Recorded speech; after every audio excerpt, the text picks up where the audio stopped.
My in-ground pool was installed by Patilla Pools 20 years ago or more.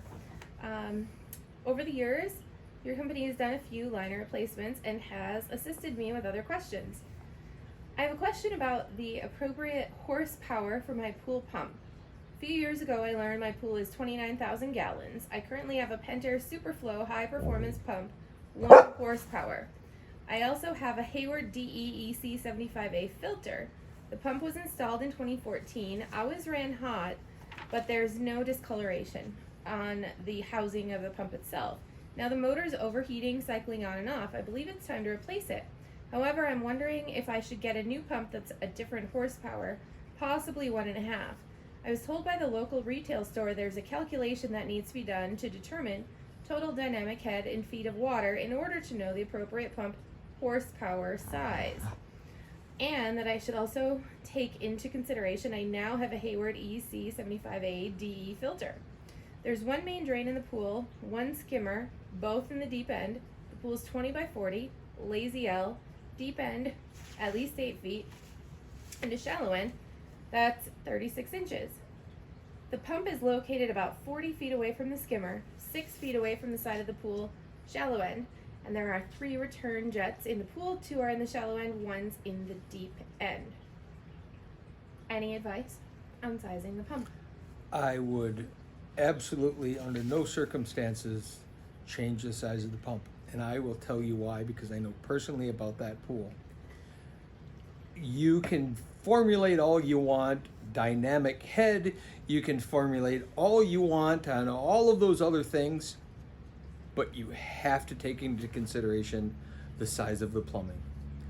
You can put a 4 horsepower pump on that plumbing and do yourself nothing but waste money, because you can only push so much water through 1.5-inch plumbing.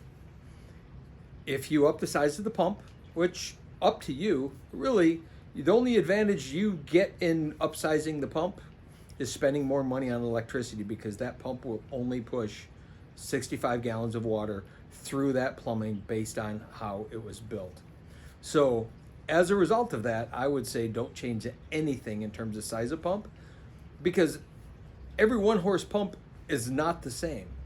Every 1 horse pump has a very different curve. If you want to look at a curve in the efficiency of a pump, you could pick 5 different 1 horsepower pumps on the market, and they're all going to have a different dynamic head. They're all going to have a different flow rate. They're all going to have the ability to push more or less water. The only advantage of putting a bigger pump on, in this case, is you want to spend more money on electricity. If the plumbing was larger and it was built according to running the pump 8 to 12 hours a day efficiently back then, now what I would do instead of buying a bigger pump would be a variable speed pump that you could slow down and run 24 hours a day. So get one of the smaller variable speed pumps that is going to allow you to slow the RPMs down from 3,000 RPMs, which is running at 1.5 horses or 1.75 horses, down to 600 RPMs, 700 RPMs, which is going to give you a 0.5 horsepower, and run it 24 hours a day. Run it on the lowest horsepower as long as you can, and only ramp it up when you really need it.